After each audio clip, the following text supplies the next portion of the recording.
salamat, O Jesus, sa pag-ibig mo. Walang ibang nagmahal sa akin ng katulad mo. Salamat, salamat, O Jesus, sa pag-ibig mo. Ako'y magsasaya sa piling mo. Ako'y magsasaya sa piling mo.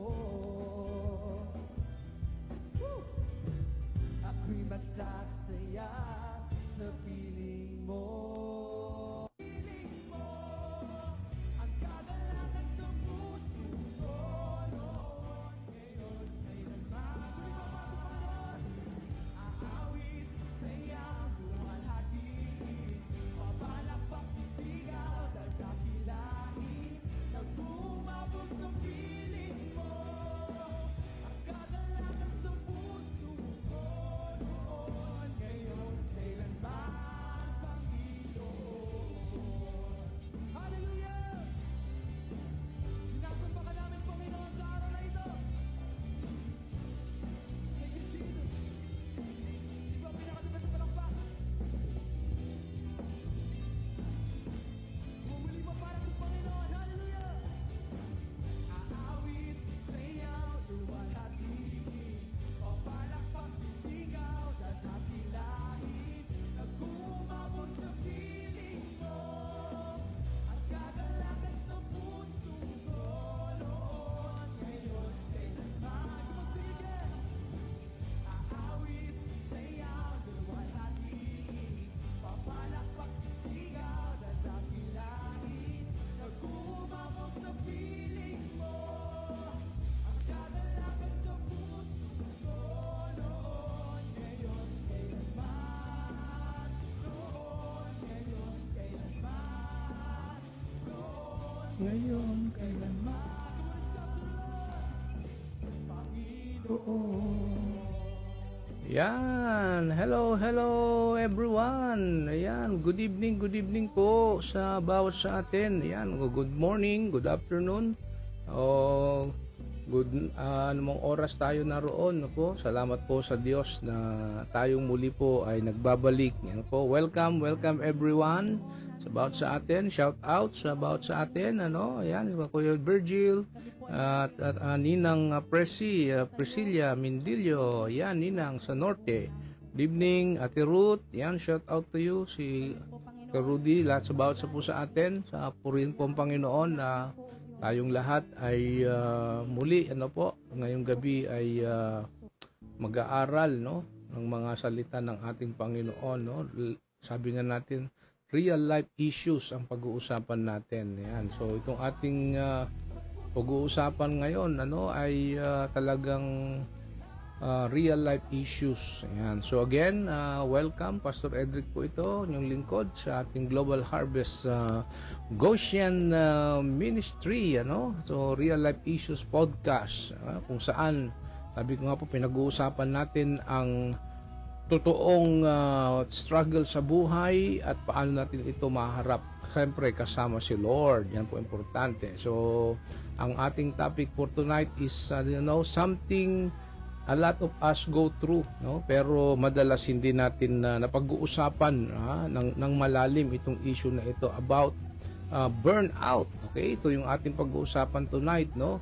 Dealing with burnout yung ating pag-uusapan. So napaka importante po ito para sa ating lahat upang makita natin ang mga issues na ito ay na-address natin sa ating buhay. Amen? Sige po, tayo po ay saglit po na manalangin. Let us pray. Abba Father, Lord Jesus and Holy Spirit, we bless your name, we glorify your name. We worship you, we honor you, Lord God, for you are so good, you are faithful, you are awesome God, you are great God sa buhay po ng bawat sa amin. So tonight, Lord, salamat po muli na kaming lahat ay mag-aaral ng real life issues po. At pagpalain mo po kami, bigyan mo kami ng tamang isip, tamang damdamin, at tamang pagtanggap sa mga podcast po na ito. Pagpalain po ninyo ang bawat sa amin, maging maayos ang bawat internet ng bawat isa mula ngayon hanggang sa makatapusan ng podcast na ito. At maging pagpapala po ang podcast na ito, maging kalakasan, maging paraan ang podcast na ito upang bigyan kami ng direksyon sa aming buhay, sa pagharap sa buhay araw-araw. Pagpalain mo po ang bawat sa amin, Panginoon, at magkaroon kami ng tunay na kagalakan na tanggapin at hayaan na ang mga pag-aaral na ito ay magdulot sa amin ng patuloy na pagpapatuloy sa gitna ng anumang mga hamon sa aming buhay. Ito pong aming dalangin, hinihiling sa makapangyarihan Panginoon Kristo na aming Panginoon at aming tagapagligtas. Amen, amen, amen, amen. Alright, sige po. Muli po, a blessed evening, morning, afternoon, o anong oras po kayo naroon.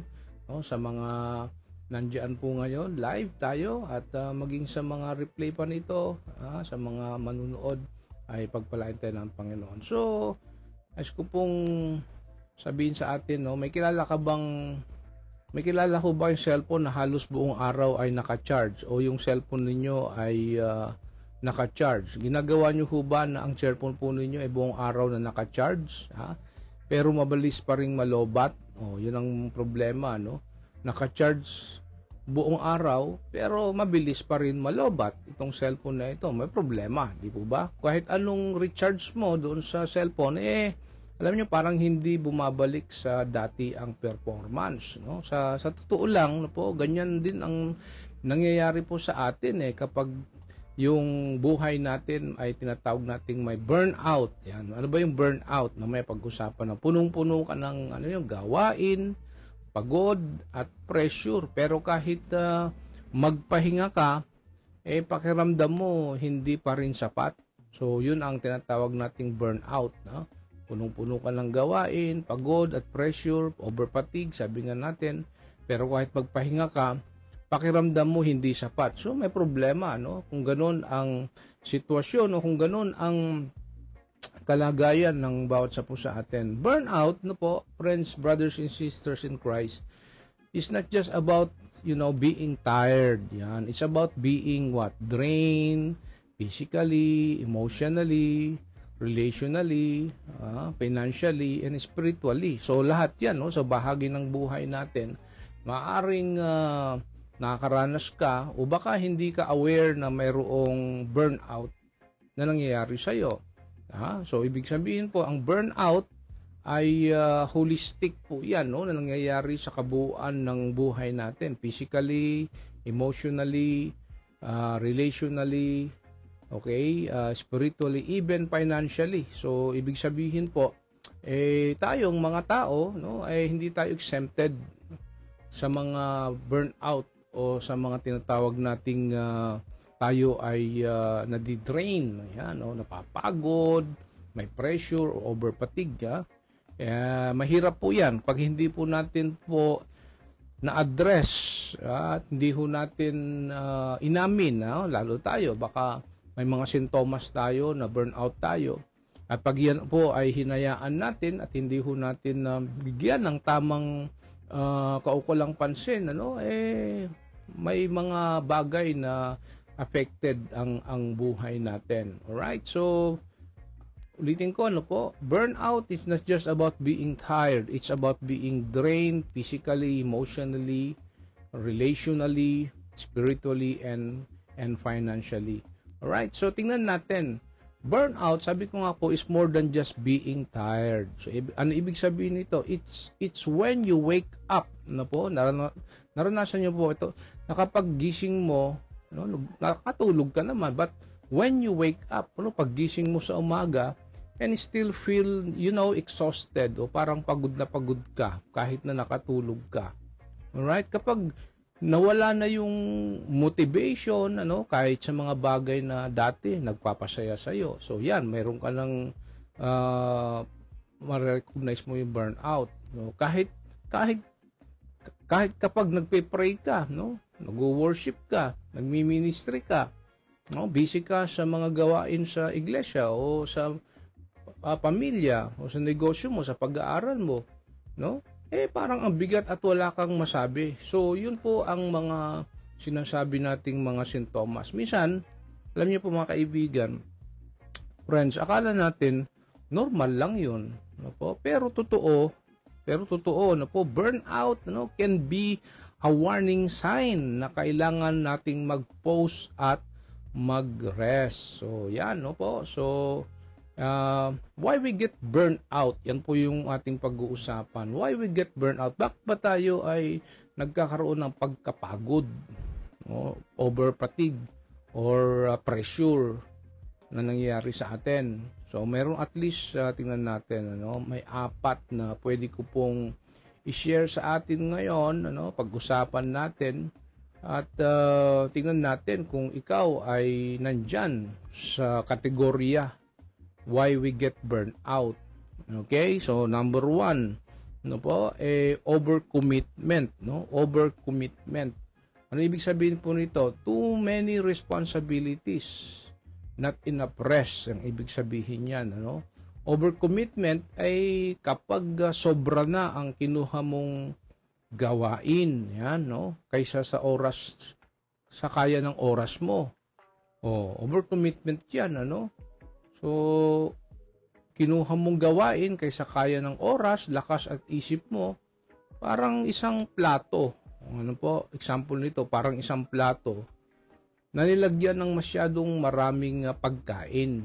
Sa una, parang kaya pa, pero ano, kalaunan, mabigat na at mahirap ng lunukin, di po ba? So, spiritually, alright, overcommitment is dangerous. Ayan, kasi kahit mabubuting bagay ang ginagawa mo, paglilingkod, pagtulong, pagtatrabaho, okay, kung wala nang natitirang oras para magpahinga at mag-recharge kay Lord, kapatid, nandiyan ka na sa tinatawag burnout, mauubos ka rin, ano? Mapapagod ka rin. Alam nyo po, si Jesus Christ mismo, ano po ang ating Panginoon, kahit busy sa ministeryo, alam nyo, naglaan ng oras para umalis saan? Sa crowd at kulang sa rest, nagiging nagpahinga siya, no? Umalis sa crowd, no? For the meantime, dahil sobra na po yung kanyang ministry na ginawa, prayer, healing, and deliverance, no? Alam natin, ang Panginoon mismo naglaan ng oras para umalis sandali sa crowd, no? At magpahinga saan? Sa presensya ng Diyos, ng kanyang Ama.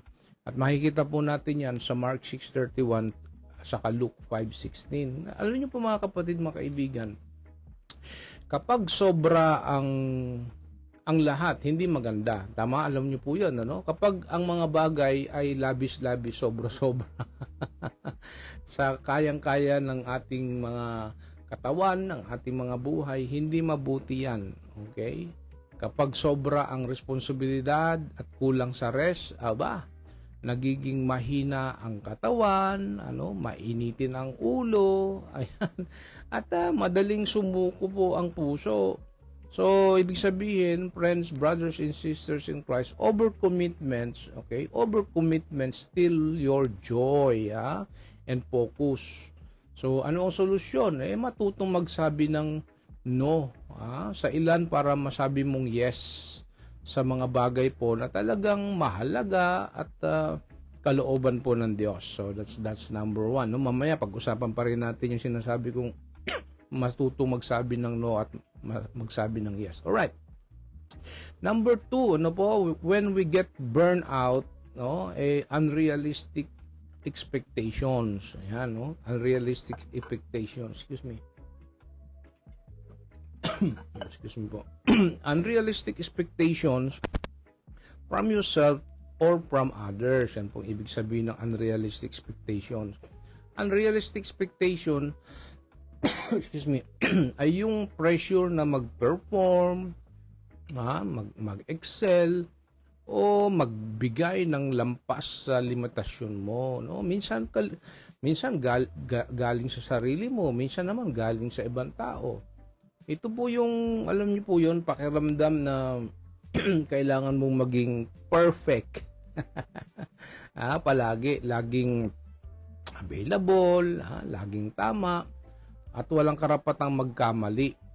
Kapag ito po ay galing sa sarili mo, alam niyo po yun, madalas may kasamang comparison. No? Nakikita mo na ang achievement ng iba sa social media, at iniisip mong dapat kaya mo rin o mas higit pa. No?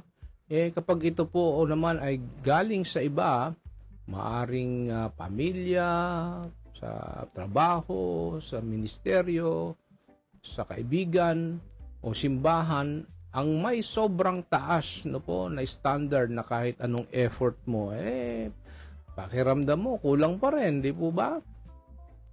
Spiritually, kapatid, alam nyo, delikado ito, no? Kasi pwede kang maglingkod o magtrabaho hindi dahil sa pag-ibig kay Lord, kundi para lang siguro patunayan sa sarili mo na kaya mo. Si Jesus mismo hindi po nagpapadala sa expectation ng crowd. Yan, nakatuon siya sa kalooban ng Ama. Yan po yung makikita po natin sa John 6:38. Ibig sabihin nito, kapag hindi mo binantayan, pag hindi po natin binantayan, unrealistic expectations can lead to burnout, frustrations, and even resentment. Wow, bigat niyan, Ulitin ko kapag hindi mo po binantayan ang buhay mo, sa mga ginagawa mo, mga activities mo, unrealistic expectations can lead to burnout, frustrations, and even resentment. Sa sarili mo at sa ibang tao. So, ang solusyon, anong solusyon natin dito? Alalahanin na ikaw ay tao lang. Amen? May limitasyon.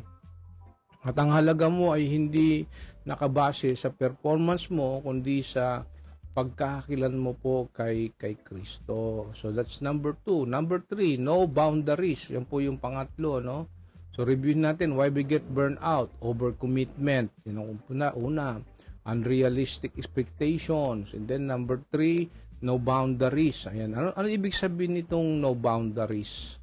Alam niyo yun, laging yes ka ng yes, kahit dapat no. Ayan, Laging yes ng yes, kahit dapat no. Ano ibig sabihin nito? Kapag wala kang boundaries, para kang bahay na walang pinto o gate. Kahit sino, kahit anong oras, pwedeng pumasok at kumuha ng lakas mo, ng oras mo, ng attention mo. At yung habit na laging yes, sa lahat ng request, commitment, ministry, o favor, kahit alam mong wala ka ng oras, energy, o resources, minsan, ginagawa mo ito dahil ayaw mong maka-open, nakakatakot kang masabing selfish, o gusto mong laging magustuhan ng iba, ng lahat, nagpapa-impress, sabi nga, Pero ang totoo, alam niyo kaibigan, kapag walang boundaries ang buhay mo, ang ministry mo, mabilis kang maubos, sinasabi natin, ma-burn out, at mahirap mag-focus, sa mga bagay po na talagang ipinapagawa ni Lord sa iyo. Alam niyo po mga kaibigan, kahit si Jesus, alam natin, kahit si Jesus, marunong maglagay ng boundaries, May mga pagkakataon na, alam niyo yun, umalis siya sa crowd para mag-pray, o hindi pumupunta sa bawat request ng tao. Yan, sa Mark chapter 1 verse 35 to 38, makikita po natin yan. So ibig pong sabihin, hindi lahat po ng good opportunity, right, ay God's assignment para sa iyo. Alright? So ulitin ko hindi lahat ng good opportunity ay God's assignment para sa iyo. Spiritually, walang boundaries, mas madaling kapusin sa oras para sa quiet time, sa pamilya mo, sa asawa mo, sa mga anak mo, kapusin sa oras para sa quiet time, rest at renewal. So ang solusyon, matutong magsabi ng no sa mga bagay na hindi align sa calling at season mo para makapagbigay ka ng mas matibay at mas buong yes sa kalooban ng Diyos. Alam niyo po, lalo tayong mga manggagawa, no? Ang mga pastor at mga laiko, tayong mga leaders, minsan napaka-in-demand ang ministry. Alam natin yan, no? Napaka-in-demand ang church works, ministry. Pero alalahanin ho ninyo, ano po, ang priority rin natin, bigyan ko ng tips, ang sikreto para hindi ka ma-burn out. O kaya, ang priority mo is ito, God, family, and ministry, church. Pangatlo lang yung church, no? So, God, family, pangalawa ang pamilya mong ministeryo na dapat dyan mo binibigyan ng oras at atensyon mo. So, ang ibig ko lang sabihin, kung hindi naman mahalaga o hindi naman life and death ang ministry over your family or relationship with your husband, wife, and children, kapatid, mag-isip-isip tayo, no po? Kasi sabi nga natin, yes, napiplease mong iba, no? May favor ka sa ibang membro, sa ibang kapatiran, sa ministries. And tanong, how about your family? No? So, no boundaries. Ibig sabihin, laging yes, kahit dapat no. Alright? So, yan po yung pangatlo. No? Pang-apat, ay neglecting spiritual health. Yan, no? Mahalaga po ito. Neglecting spiritual health. Minsan, alam niyo po, sobrang busy serving God. Sabi ko nga, ulitin ko, no?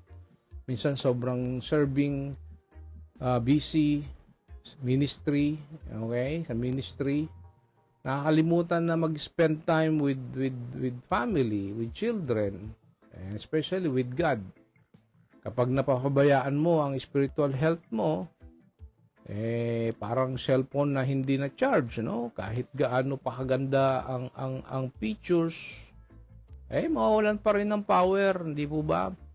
Ito ang nangyayari kapag sobrang busy o stress ka sa trabaho, gawain o problema.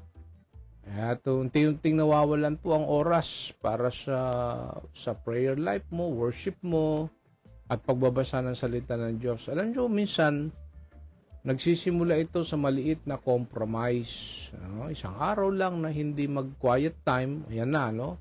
Tapos magiging isang linggo hanggang sa halos wala ng panahon para kay Lord. Sa ganitong estado, mas madaling mapasok ng worry, doubt, at discouragement dahil hindi ka nakakakuha ng lakas at direksyon mula po sa Kanya.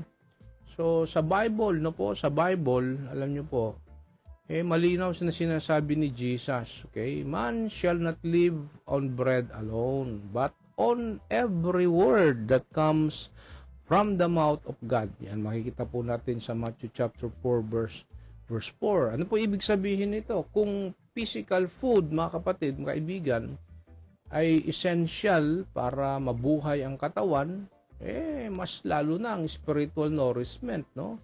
Para mabuhay ang kaluluwa at pananampalataya natin, no? Spiritually, kapag napabayaan mo ang relasyon mo kay Lord, kahit gaano ka competent o ka-strong sa labas, magiging empty ka sa loob.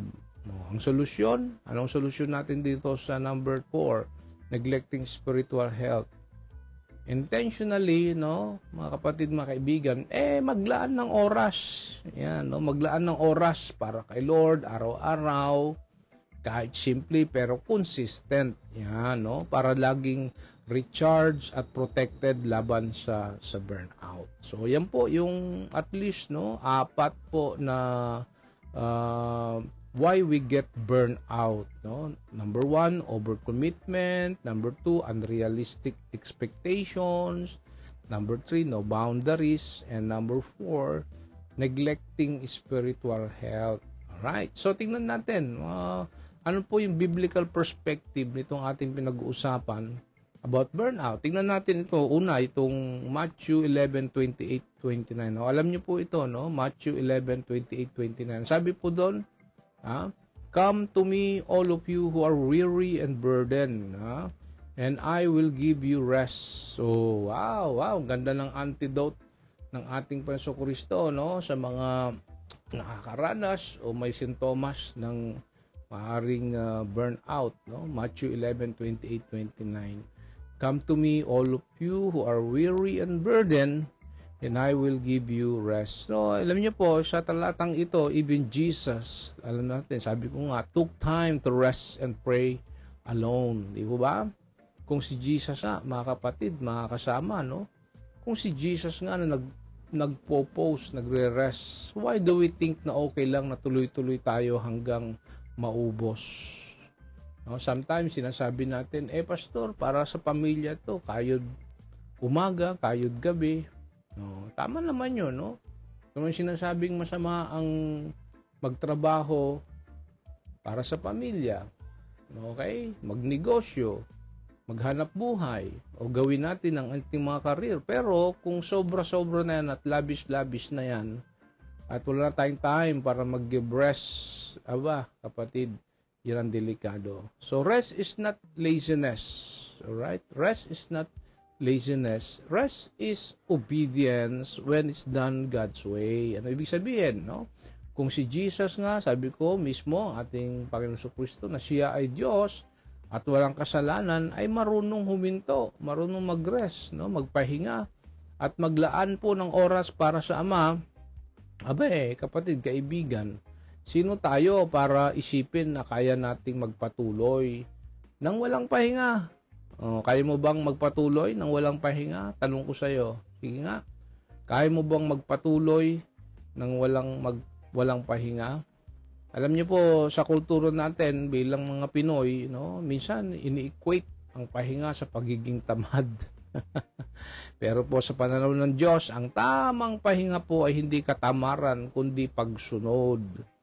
Ibig sabihin, ito po ay pagkilala na hindi tayo self-sufficient, no? Na kailangan natin siya para ma-renew ang ating lakas.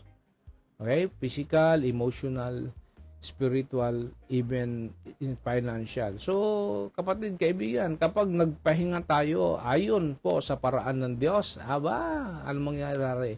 Pinapakita po natin na nagtitiwala tayo sa Kanya, at hindi lang sa sariling kakayahan. Ibig sabihin, sa madaling salita, rest isn't giving up, it's gearing up in God's presence. Wow, ganda niya. Naulitin ko Rest isn't giving up, it's gearing up in God's presence. So, ayan, nasa segment na po tayo ng practical steps to deal with burnout. So, pinag-usapan natin kanina yung bakit nagkakaroon ng burnout. Ngayon naman, practical steps to deal with burnout. So, number 1, okay, para tayo na maaaring may sintomas ng burnout, sobrang pagkapagod, sobrang pagkahapo, pause and breath. Ayan, pause and breath. Kahit ilang minuto lang, step away and reconnect with God.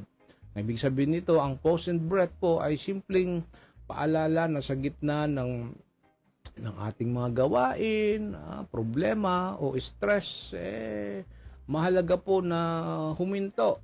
Amen? Huminto sandali at huminga ng malalim. Hindi lang para mag-relax physically, kundi para ma-recenter ang puso at isipan po sa Diyos. Amen? Kahit ilang minuto lang, kapag humihiwalay ka muna sa ingay at gawain, nabibigyan mo ng pagkakataon ang sarili mo na makinig muna sa tinig niya, magpasalamat at magpaalala sa sarili kung sino ang may control.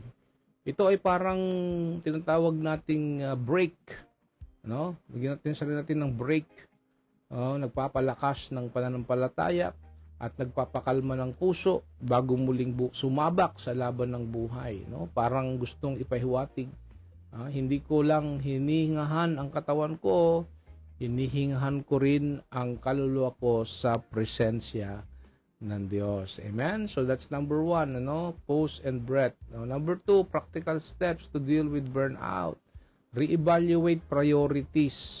Ayan. Ano ba talaga ang pinapagawa ni Lord sa iyo ngayon? Yan ang ibig sabihin ng reevaluate priorities. Ano ba talaga ang ipinapagawa ni Lord sa iyo ngayon. Ang ibig sabihin ng reevaluate priority ay ang pag-pause para muling suriin kung tama pa ba ang direksyon at focus ng ginagawa mo ayon sa kalooban ng Diyos. So minsan po kasi, alam niyo po mga kapatid kaibigan, napupuno tayo ng mga gawain at commitments na maganda naman tingnan, no? Pero hindi pala iyon ang ipinapagawa ni Lord sa kasalukuyan. So, alam niyo, kapag hindi natin nire-review ang priorities natin sa liwanag ng kanyang salita at gabay, pwede tayong maging busy pero hindi fruitful. Yan. Ito ay paanyaya na itanong, no? Tanong natin sarili natin, ito ba ay utos ni Lord o sarili ko lang plano? Ito ba ay utos ni Lord o sarili ko lang plano?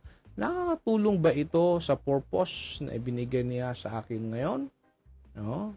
Okay. So, kapag malinaw, ano yung mga kaibigan, kapag malinaw kung ano ang tunay na inuutos po at layunin ng Diyos sa buhay natin, alam nyo, mas nagiging intentional tayo at mas naiwasan ang burnout. Kasi, bakit?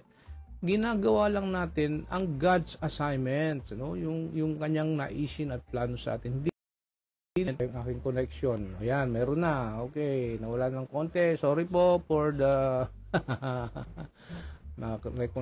naka-reconnect na tayo. So number 3, tuloy natin, stay connected.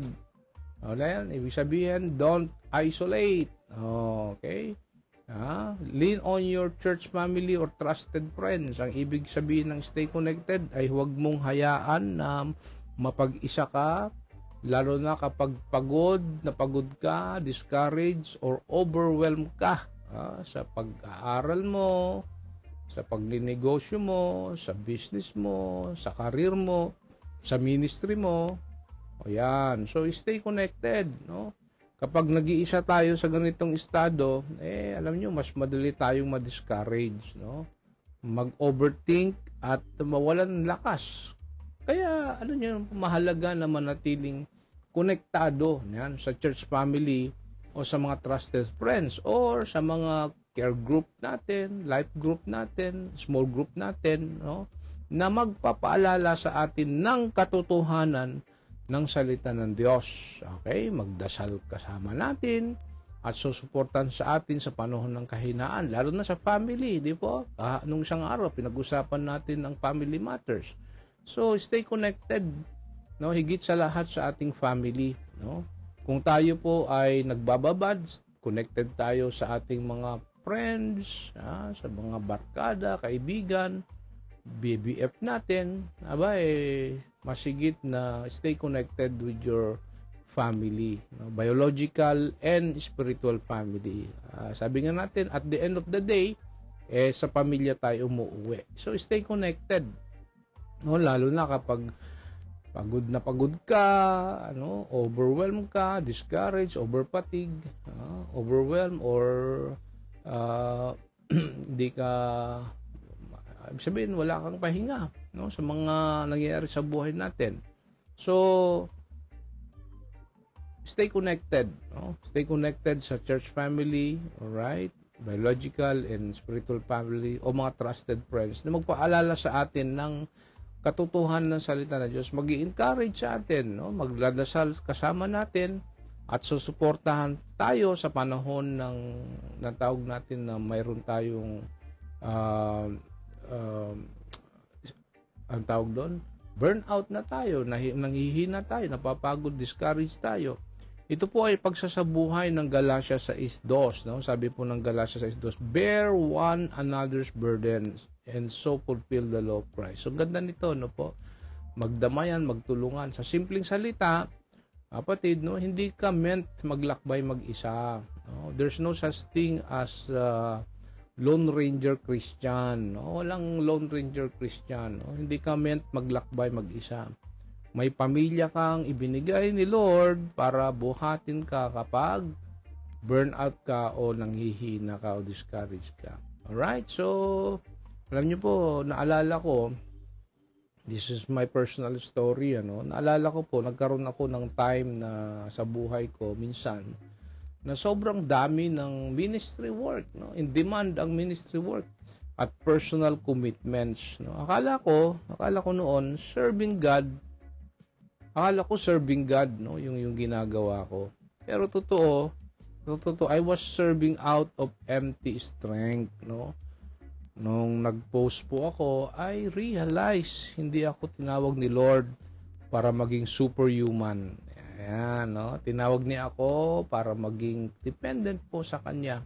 It's a good thing I have my supported wife, no, si Beth, and my family, no, na nandyan kasama ko, even in my busiest ministry work, personal commitments, sila yung my family is my shock absorber, no, lalo na si Beth, no.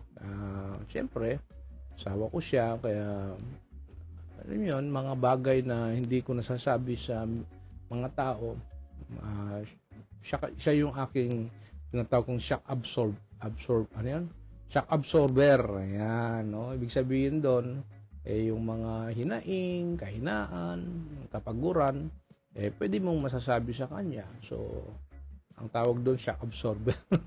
Sabihin, na-absorb niya, no? Ibig sabihin, parang sa akin, nare-release ko lang sa kanya, kay Beth, sa family, kung ano yung mga sobrang dami ng demand ng ministry work. And I was so thankful, no, dahil my family, may support ang family para, you know, sometimes lalong higit na tayo na sa ministry, sobrang in demand, mayroon tayong family, we can lean on, we can talk about yung ating mga buhay. So, ulitin ko, hindi ako tinawag ni Lord para maging superhuman, no? Tinawag niya ako para maging dependent po sa Kanya. So, the Lord did not call you, no, to burn out and be consumed, but to live with purpose and rest in Him. Amen? So, kapag, alam mo kaibigan, kapag ramdam mong nauubos ka na, papagod ka na siguro, bilang asawa, mga gawain sa bahay, busy sa mga gawain sa bahay,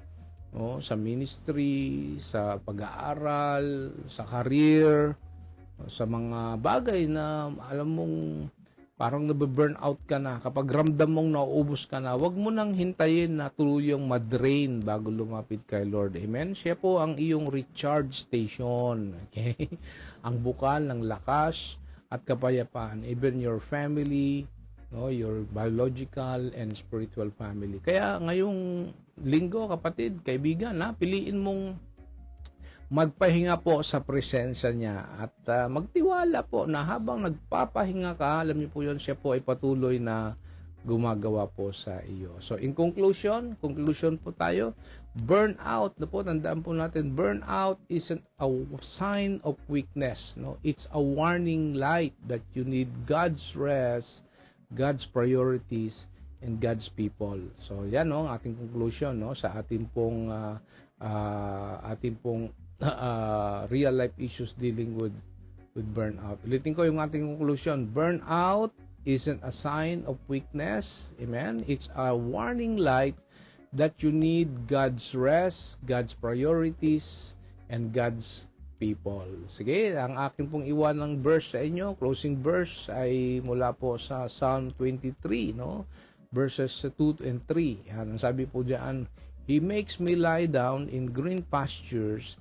He leads me beside quiet waters. He refreshes my soul. No? So itong Psalms 23 verse 2 to 3 reminds us na si Lord ay hindi lang tagapag-ingat, kundi tagapagpahinga at tagapagpanumbalik. Sa Kanya, kapatid, kaibigan, may kapahingahan, may kapayapaan, at may tamang direksyon, no? Kahit sa gitna ng kaguluhan ng buhay. Sige po, tayo po ay manalangin. Let us pray. Panginoon, salamat po dahil Ikaw ang aming tunay po na kapahingahan at kalakasan sa gitna ng aming mga pagod, stress, at pagkahapo. Ipinapaalala mo sa amin, hindi kami nag-iisa. Dakilang Diyos, patawarin mo po kami kung minsan po ay pinipilit naming kayanin lahat po sa aming sariling lakas. Turuan mo kaming magpahinga po sa iyo, magtiwala sa plano mo, at matutong maglagay po ng tamang hangganan. Ibalik mo po ang aming kagalakan sa panahon na tila ba kami po ay nawawalan ng kagalakan. Ibalik mo po ang aming sigla at alab ng aming pananampalataya sa panahon na tila ba kami po ay nauupos, napapagod. Palakasin mo po ang aming katawan, linisin ang aming isipan, at patatagin ang aming puso. Sa iyo po namin inaangat ang lahat ng aming bigat, sapagkat alam naming ikaw ang aming tagapagligtas at tagapagpanumbalik. Tagpalain mo, Diyos, ang bawat mga anak mo na narito, our listeners and viewers, even po yung manunood pa po at makikinig ng replay ng aming pong podcast po na ito. Bless each of us, O Lord. Ang yung mga pag-aaral na ito ay magbigay ng direksyon, ng tamang kaisipan direksyon, papaano kami kikilos, gagawa, at papaano kami mapaplano sa aming buhay, pamilya, at ministry. Pagpalain mo po ang bawat sa kanila, Panginoon, even, Lord, yung kanilang mga prayers sa inyo, their prayers declaration, I pray and I declare na lahat ng kanilang mga kahilingan, dalangin, by your grace and by your mercy, Lord, kayo po ang Diyos na mabuti, tapat, Diyos na mapagmahal, Diyos na punong-puno ng biyaya at habag sa buhay po ng bawat. Salamat po for the answer sa lahat ng aming mga panalangin. We praise you, we glorify you, we bless your name. In Jesus' mighty name we pray. Amen, amen, amen. Okay, sige po, tanggapin po natin ang pagpapala ng Diyos. At ngayon, mga kapatid, mga minamahal, sambayan ng Panginoon, dahil ninyo ang kapahingahan ng Diyos sa inyong puso araw-araw, naway ang pag-ibig ng Ama, ang biyaya ng ating Jesucristo, at ang kaaliwan ng banal na Espiritu ang sumainyo upang magpatuloy kayong mamuhay ng may lakas, kapayapaan, at kagalakan sa Kanya. I bless you now, brothers and sisters in Christ, in the name of the Father, and of the Son, and of the Holy Spirit. Amen, and amen, and amen. So, alright. So, thank you. Salamat po for listening sa ating pong Global Harvest Goshen Ministry Real Life Issues Podcast, no? Kung may kilala po kayo na feeling drained or burnout, o pagod na sa kanyang buhay, share mo sa kanila itong episode na ito. Remember, kapatid, kaibigan, you are not called to be consumed. You are called to live fully in the presence of the Lord. Muli po, ito po ang inyong lingkod, Pastor Edric Ancheta. Shalom and God bless.